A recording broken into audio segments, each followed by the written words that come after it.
بسم اللہ الرحمن الرحیم۔ دریا کے کنارے دوسرے کنارے تھوڑی دیر سستانے کے لیے بدر بن مغیرہ ایک پتھر پر بیٹھ گیا۔ آسمان پر بادل چھٹ چکے تھے اور ستارے جگمگا رہے تھے۔ بدر بن مغیرہ اٹھنے کا ارادہ کر رہا تھا کہ اسے کسی کے پاؤں کی آہٹ سنائی دی۔ وہ جلدی سے اٹھ کر دبے پاؤں چلتا ہوا ایک درخت کی آڑ میں کھڑا ہو گیا۔ تھوڑی دیر بعد اسے دو آدمی تاریکی میں دریا کے کنارے کے ساتھ ساتھ چلتے ہوئے دکھائی دیے۔ وہ کچھ سوچ کر درخت کی آڑ سے نکلا اور دبے پاؤں ان کے پیچھے چلنے لگا۔ ان میں سے ایک نے آہستہ سے کہا، اس نے بہت دیر لگائی ہے، اب صبح ہونے والی ہے۔ دوسرے نے کہا، لیکن اس نے یہ بھی تو کہا تھا کہ ہم اس کا انتظار نہ کریں، کامیابی کی صورت میں اسے کافی دیر وہاں رہنا پڑے گا۔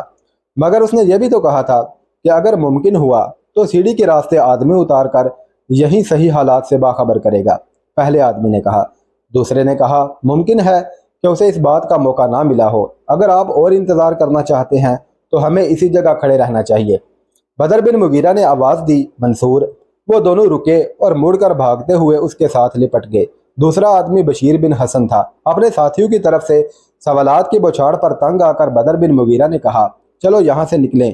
چلتے چلتے بدر بن مغیرہ نے بشیر بن حسن کے کندھے پر ہاتھ رکھ کر اس کے کان میں کچھ کہا اور اس کے ساتھ ہی ایک بھیگا ہوا رومال اس کے ہاتھ پر رکھ دیا۔ منصور نے ان کی طرف مڑ کر دیکھا اور کہا، معلوم ہوتا ہے کہ آپ اپنی مرضی سے واپس نہیں آئے۔ بدر بن مغیرہ نے جواب دیا، تمہارا اندازہ صحیح ہے۔ بشیر بن حسن نے کہا، میرے خیال میں اب ہم خطرے کی حدود سے باہر آ گئے ہیں، آپ اپنی داستان شروع کر دیں۔ بدر بن مغیرہ نے چلتے چلتے احتسار کے ساتھ اپنی تمام سرگزشت بیان کر دی۔ کوئی ایک کوس چلنے کے بعد یہ تینوں ایک گھنے باغ میں سے گزرتے ہوئے ایک اجڑے ہوئے مکان میں داخل ہوئے۔ وہاں ان کے 5 اور ساتھی گھوڑوں کی حفاظت کر رہے تھے۔ جب یہ سب گھوڑوں پر سوار ہو گئے تو بشیر بن حسن نے سوال کیا، اب کس طرف کا ارادہ ہے؟ بدر بن مغیرہ نے کہا، میں تھوڑی دور جا کر تم سے جدا ہو جاؤں گا، یہ 5 سپاہی میں اپنے ساتھ جنگل میں لے جاؤں گا۔